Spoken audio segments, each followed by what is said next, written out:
Hello dear student, today we start a new topic that name is the what? Oxidation number.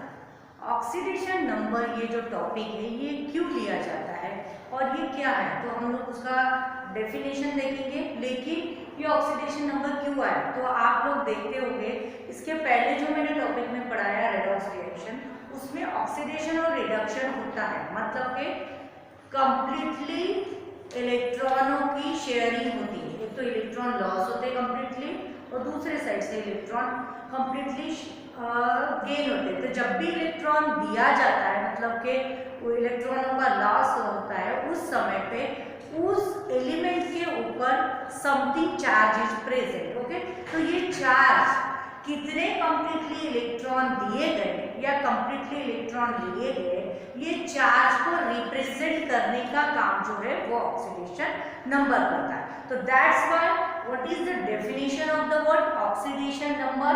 Oxidation number of an element in a compound. कोई भी compound के अंदर अगर आप देखते हो तो वो एलिमेंट का क्या ऑक्सीडेशन नंबर है, ये डिफाइन क्या करता है, उसका इलेक्ट्रिकल चार्ज, कितना चार्ज उसने कैरी किया है। समझ में आ रहा है? जैसे कि मैं बात करती हूँ HCl की, तो HCl के केस में H और Cl मतलब कि हाइड्रोजन एंड क्लोरीन, ऐसे दो एलिमेंट प्रेजेंट है। हाइड्रोजन ने +1 चार्ज कैरी किया है और क्लोरीन ने -1 चार्ज कैरी किया है, मतलब कि यहाँ पे एक एक इलेक्ट्रॉनों का लेन देन हो रहा है। तो इसका मतलब हाइड्रोजन कैरी कर रहा है +1 चार्ज एंड क्लोरीन कैरी कर रहा है -1 चार्ज। ओके, तो that is the oxidation number. लेकिन हम रेडॉक्स रिएक्शन ये चैप्टर अगर हम लोग पढ़ रहे हैं तो इस चैप्टर में हमको ऑक्सीडेशन नंबर को फाइंड आउट करने के कुछ बेसिक रूल है, वो हम लोग रूल देखेंगे।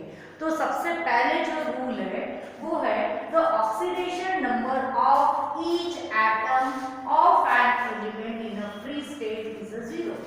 जब भी कोई एलिमेंट का ऑक्सीडेशन नंबर कौन से स्टेट में, फ्री स्टेट में, फ्री स्टेट में मतलब कि नेचर से हमको जैसे पाया जाता है उस एलिमेंट का oxidation number always be the 0, हमेशा 0 रहेगा। एग्जाम्पल के तौर पे H2 Cl2 O3 SH2 और P4 ये जो है ये फ्री स्टेट में नेचर में पाए जाते हैं और इन सभी का ऑक्सीडेशन नंबर जो है वो क्या है, आपका 0 है। ठीक है, तो oxidation number will be the क्या, 0। कौन से स्टेट में, फ्री स्टेट में, कंबाइंड स्टेट की बात नहीं कर रहे हैं। ठीक है, कोई कंपाउंड के फॉर्म में अगर प्रेजेंट है तो नहीं, हम सिर्फ और सिर्फ एलिमेंट की जो फ्री स्टेट में पाए जाते हैं उनकी बात कर रहे हैं। तो उस स्टेट में उनका ऑक्सीडेशन नंबर जो है वो 0 रहेगा। नेक्स्ट वाला पॉइंट देखते हैं, rule number 2, the oxidation number of an atom in an mono atomic ion is equals to its the charge. जब भी कोई एलिमेंट उसके ऊपर अगर कोई चार्ज कैरी कर रहा है, चाहे वो चार्ज प्लस हो, माइनस हो, न्यूट्रल हो, तो वो उसका ऑक्सीडेशन नंबर बन जाता है। जैसे कि फॉर एग्जांपल Na के ऊपर मतलब सोडियम के ऊपर प्लस है, एक प्लस है मतलब कि इसका ऑक्सीडेशन नंबर +1 है, इसका ऑक्सीडेशन नंबर +2, इसका ऑक्सीडेशन नंबर +3, इसका ऑक्सीडेशन नंबर देखो माइनस चार्ज है मतलब कि -1, इसका ऑक्सीडेशन नंबर 2-।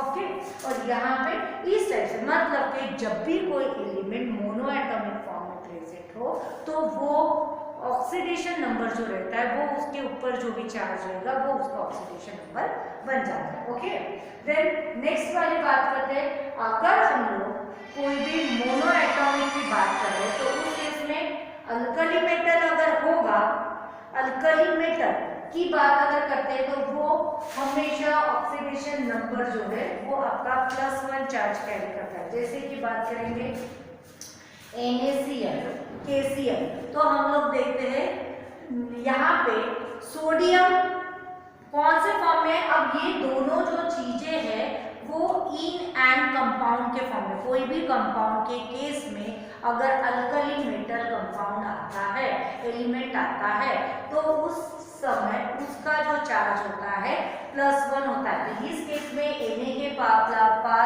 +1 चार्ज है, K के पास भी +1 चार्ज है। ठीक है, ऑब्वियसली इसके पास अगर +1 चार्ज है तो फ्लोरीन के पास -1 चार्ज होगा, इसके पास भी -1। ठीक है, तो अल्कली मेटल मतलब ग्रुप नंबर एस ब्लॉक का ग्रुप नंबर 1 की अगर बात करते हैं हम लोग, तो उस केस में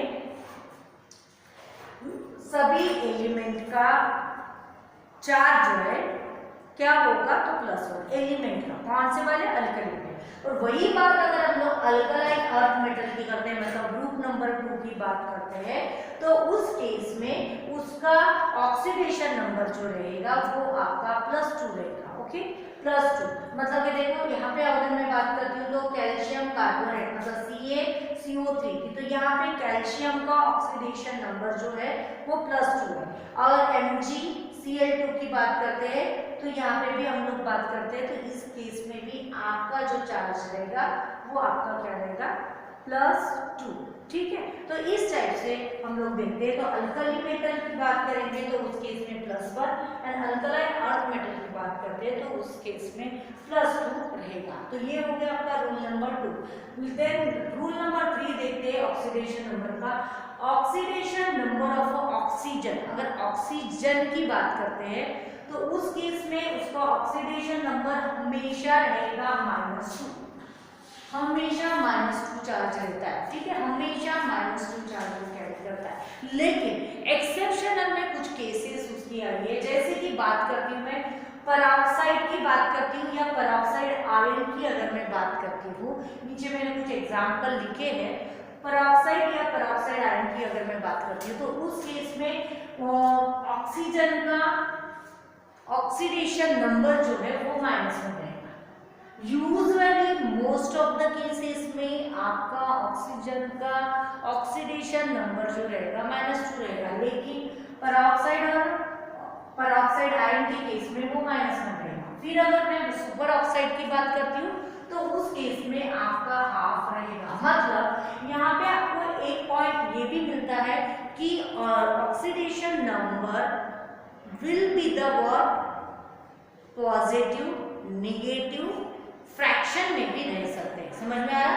तो आपका ऑक्सीडेशन नंबर पॉजिटिव भी रह सकता है, नेगेटिव भी रह सकता है और इंटीजर के फॉर्म में भी प्रेजेंट रह सकता है। तो पेरोक्साइड और पेरोक्साइड के आयन के केस में -1 और सुपर ऑक्साइड के केस में 1/2। अगर मैं यहाँ पे एग्जाम्पल की बात करती हूँ तो ये सिंपल केस है कैल्शियम ऑक्साइड, इस केस में आपका -2 है। ठीक है, लेकिन अगर मैं बात करती हूँ पेरोक्साइड के केस मतलब H2O2 की बात करती हूँ तो H2O2 के केस में देखो यहाँ पे और हाइड्रोजन का +1, हाइड्रोजन का +1, ऑक्सीजन का -1 ये तो क्या कहा मैंने, पेरोक्साइड के केस में आपका -1 रहेगा। अगर हाफ की बात करती हूँ तो देखो यहाँ पे भी O2 की बात करते हैं तो उस केस में आपका -1 रहेगा। फिर अगर पेरोक्साइड की बात करती हूँ मतलब कि सुपर ऑक्साइड की, तो उस केस में पोटेशियम का +1 है तो यहाँ पे आपका 1/2 रहेगा। ठीक है, तो इस तरह से आपका ये पॉइंट नंबर 3 यहाँ पे फिनिश होता है। ऑक्सीजन का ऑक्सीडेशन नंबर जो है सिर्फ एक्सेप्शनल एक ही कंपाउंड ऐसा है कि जिस केस में आपका +2 चार्ज आता है। अब कैसे, तो फ्लोरीन जो है वो हाईली इलेक्ट्रोनेगेटिव कंपाउंड है। पूरे पीरियोडिक टेबल में अगर देखते हो तो सबसे ज्यादा हाईली इलेक्ट्रोनेगेटिविटी एलिमेंट अगर कोई होगा तो वो है फ्लोरीन। और फ्लोरीन के बाद आता है ऑक्सीजन का नंबर, मतलब कि ऑक्सीजन भी इलेक्ट्रोनेगेटिविटी कंपाउंड है लेकिन एज कंपेयर टू फ्लोरीन ये मतलब कि आपका कम है। समझ में आ रहा? तो फ्लोरीन हाईली इलेक्ट्रोनेगेटिविटी कंपाउंड है और एलिमेंट है और ऑक्सीजन उससे कम इलेक्ट्रोनेगेटिविटी है। इस वजह से जब फ्लोरीन के पास -2 का चार्ज आएगा तो ऑब्वियसली उस केस में ऑक्सीजन के पास +2 चार्ज आएगा और इस केस में सिर्फ और सिर्फ इस केस में ऑक्सीजन का ऑक्सीडेशन नंबर जो है वो +2 आ रहा है, ठीक है। लेकिन मोस्ट ऑफ द केसेस में you can use only the word -2। ये एक्सेप्शनल 3 केस को छोड़ दिए तो आपके मोस्ट ऑफ द एग्जाम्पल में -2 चार्ज ऑक्सीडेशन नंबर कैरी किया जाता है, ओके। तो नेक्स्ट वाला पॉइंट देखें तो oxidation number of the hydrogen. अब हाइड्रोजन के भी पास कुछ एक्सेप्शनल केस है। अब ऑक्सीडेशन नंबर जो है ना हाइड्रोजन का +1 भी है -1 भी है, +1 भी है -1 भी है। +1 कब है? जब हाइड्रोजन नॉन मेटल के साथ रिएक्ट करेगा तो +1 है, अगर मेटल के साथ रिएक्ट करेगा तो -1 है। फॉर एग्जाम्पल मैं यहाँ पे लिख चुकी हूँ, ठीक है। अगर मैं बात करती हूँ OH के केस में अगर देखती हूँ तो ये हाइड्रोजन है और ये हाईली इलेक्ट्रोनेगेटिविटी कंपाउंड है, हाँ इलेक्ट्रोनेगेटिविटी कंपाउंड है। तो अगर आप देखते होंगे तो ये आपका मेटल है क्या? ये आपका नॉन मेटल है। नॉन मेटल होने की वजह से इसके पास आ रहा +1 चार्ज। यहाँ पे भी देखो तो ये ऑक्सीजन है, ये ऑक्सीजन आपका नॉन मेटल कंपाउंड है। नॉन मेटल के केस में हाइड्रोजन के पास आ रहा +1 चार्ज। अगर आप लोग लिथियम और हाइड्रोजन की बात करते हो तो लिथियम की बात करते हो तो लिथियम आपका मेटेलिक कंपाउंड है, इस वजह से हाइड्रोजन के पास आ रहा -1 चार्ज। अगर आप लोग कैल्शियम की बात करते हो तो कैल्शियम के केस में कैल्शियम जो है वो आपका metallic compound metallic property show करता है, इस वजह से इसके पास भी आ रहा -1 चार्ज। मतलब है हाइड्रोजन का ऑक्सीडेशन नंबर +1 और -1 हो सकता है, लेकिन उसके लिए कोई केस है। अगर वो नॉन मेटल के साथ रिएक्ट करता है तो +1 एंड मेटल के साथ रिएक्ट करता है तो -1, ओके। देन नेक्स्ट वाले पॉइंट की बात करते हैं तो नेक्स्ट वाला पॉइंट क्या है? Oxidation number of the fluorine. Fluorine की अभी हमने बात की थी कि फ्लोरीन पीरियोडिक टेबल का सबसे हाईली इलेक्ट्रोनेगेटिविटी कंपाउंड है।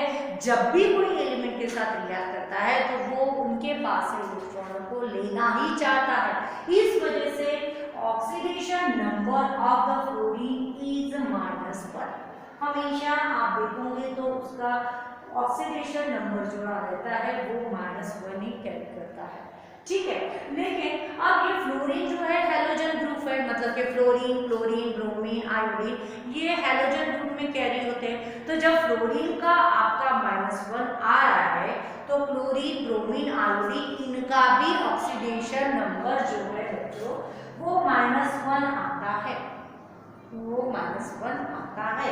लेकिन कौन से केस में आता है? जैसे कि मैं बात करती हूँ इस केस में -1 आ रहा है, यहाँ पे अगर देखते हो तो यहाँ पे भी -1 आ रहा है। लेकिन ये वाले केस में अगर देखते हो ऑक्सीजन के साथ जब रिएक्ट कर रहा तो उस केस में क्लोरीन हैलोजन ग्रुप है लेकिन +1 आ रहा है, यहाँ पे भी देखोगे तो +1 आ रहा है, बिकॉज उससे ज्यादा हाईली इलेक्ट्रोनेगेटिविटी कंपाउंड सामने में प्रेजेंट है। मतलब हैलोजन ग्रुप यहाँ पे डिफाइन नहीं किया जाता है। हैलोजन ग्रुप का चार्ज +1 -1 हो सकता है, लेकिन depend upon the which type of element react और कौन से टाइप का कंपाउंड फॉर्म हो रहा है, कौन से टाइप का कंपाउंड फॉर्म हो रहा है और किस टाइप से एलिमेंट। अगर ऑक्सीजन हाईली इलेक्ट्रोनेगेटिविटी कंपाउंड के साथ रिएक्ट करेगा तो ऑब्वियसली उसका चार्ज जो रहेगा वो आपका क्या आएगा? प्लस आएगा। अगर लो इलेक्ट्रोनेगेटिविटी कंपाउंड के साथ अगर रिएक्ट करेगा तो ऑब्वियसली उसका चार्ज जो आएगा +1 आएगा। लेकिन फ्लोरीन एक ऐसा एलिमेंट है, ऐसा हैलोजन एलिमेंट है जिसका charge always be the -1, okay. What is the next है the algebraic sum of the oxidation of all the atom in a neutral molecule is 0। अब जैसे कि टेक्स्ट बुक में आपके 2 एग्जाम्पल दिए, SO2 का दिया है और एक दिया है SO4 2-। हाँ मैं यहाँ पे लिखती हूँ SO2 लिखा है और एक एग्जाम्पल लिखा है SO4 2-। तो यहाँ पे क्या कहा है कि जब भी कोई ऑक्सीडेशन नंबर होता है न्यूट्रल मॉलिक्यूल का वो हमेशा 0 होता है। अब ये कंपाउंड न्यूट्रल है, आप बोलोगे कैसे? क्योंकि इसके ऊपर कोई भी चार्ज नहीं है, इसके बाजू में कोई भी चार्ज नहीं। लेकिन जब अगर SO4 की अगर बात करते हो तो इसके ऊपर 2- का चार्ज है, मतलब ये कोई आयोनिक कंपाउंड प्रेजेंट है, राइट। लेकिन ये न्यूट्रल कंपाउंड है। तो न्यूट्रल कंपाउंड के केस में अगर मुझे कोई कंपाउंड का ऑक्सीडेशन नंबर निकालने को कहा तो इनका अलजेब्रिक सम जो रहेगा वो ऑलवेज बी द 0 रहेगा। ठीक है, मतलब कि x, अगर मैंने x का ऑक्सीडेशन नंबर निकालना है तो मैं इसको सॉल्व करूंगी तो आपको बताऊंगी। तो ये x कंसीडर किया, यहाँ पे 2 -2 का चार्ज कैरी किया, तो -2 × 2 मतलब कि 4 इक्वल टू आपका आएगा 0। ठीक है, तो अगर मुझे कोई भी अननोन ऑक्सीडेशन नंबर निकालना होगा कोई भी एलिमेंट का, तो उस केस में उसका अलजेब्रिक सम जो रहता है वो हमेशा न्यूट्रल मॉलिक्यूल का, याद रखना न्यूट्रल मॉलिक्यूल का क्या रहेगा, 0 रहेगा। ठीक है, फिर हम लोग बात करते हैं algebraic sum of the oxidation number of all the atom in an polyatomic ion is equals to the net charge of the ion. देखो ये दोनों जो है ना एक दूसरे के सेम पॉइंट्स जैसे दिख रहे। देखो अभी मैंने कहा कि न्यूट्रल मॉलिक्यूल का 0 रहेगा, लेकिन अगर कोई पॉलीएटॉमिक कंपाउंड है, पॉलीएटॉमिक मतलब एक से ज्यादा एटम से बना हुआ, जैसे कि देखो यहाँ पे सल्फर से बना है या ऑक्सीजन से बना है, तो दो एक से ज्यादा एटम से बना है, पॉलीएटॉमिक कंपाउंड है, और इसके ऊपर अगर कोई चार्ज है तो वो नेट चार्ज ही उसका अलजेब्रिक सम होता है। ठीक है, वो उसका अलजेब्रिक सम होता है। तो ये होगी बात, आप लोग इसको एग्जाम्पल के तौर पे याद रख सकते हो। इसका आप एग्जाम्पल ले सकते हो क्या, तो SO2 और SO4। ठीक है, तो अलजेब्रिक सम जो रहेगा पॉलीएटॉमिक के केस में जो भी आपका अलजेब्रिक सम आता है मतलब कि 2 माइनस आता है वो चार्ज रहेगा। एवरेज और oxidation number of an atom of that the element, जब भी कोई भी एलिमेंट का एटॉमिक चार्ज अगर देखते हो तो जो भी एवरेज आएगा वही उसका एटॉमिक नंबर होगा। अब देखो कोई अननोन आपका एलिमेंट है जिसका ऑक्सीडेशन नंबर निकालना होगा, तो after that the solving the complete solution जो भी आंसर मिलेगा वो उस एलिमेंट का ऑक्सीडेशन नंबर होगा। उस समय पे ये बाकी के रूल नहीं लगेंगे। ठीक है, तो ये टोटल 8 रूल है to find out the oxidation number of an element. कोई भी एलिमेंट के अगर ऑक्सीडेशन नंबर निकालना होगा तो ये 8 रूल आपको पता होने चाहिए, और ये 8 रूल अगर आपको पता होंगे तो ही आप रेडॉक्स रिएक्शन को कंप्लीटली पढ़ सकते हो। याद रखो, क्योंकि इसके बाद वाला जो बैलेंसिंग इक्वेशन वाला टॉपिक है, और मैं इसके बाद में ऑक्सीडेशन नंबर कैसे निकाले जाते हैं उसके लिए मैं कुछ एग्जाम्पल लूंगी। उस समय पे आपके ये 8 रूल्स आपके दिमाग में होने चाहिए। समझ में आ रहा है? तो ये रूल्स को एक बार नहीं, वीडियो को 2 बार देख लो, और 2 बार देख के फिर नेक्स्ट वाले वीडियो को देखो जो मैं नेक्स्ट टाइम आपको भेजूंगी। ठीक है, तो जो नेक्स्ट वीडियो रहेगा उसको देखने के लिए ये वाले वीडियो को सबसे पहले 1 या 2 बार देख लो, जब तक कि आपके दिमाग में नहीं आता। ठीक है, जब ये 8 रूल आपके दिमाग में आ जाएंगे तो नेक्स्ट वाला वीडियो आपको पक्का समझेगा। ओके, तो सभी पॉइंट्स को अच्छे से नोट कर लो। ओके, चलो, thank you for watching this video.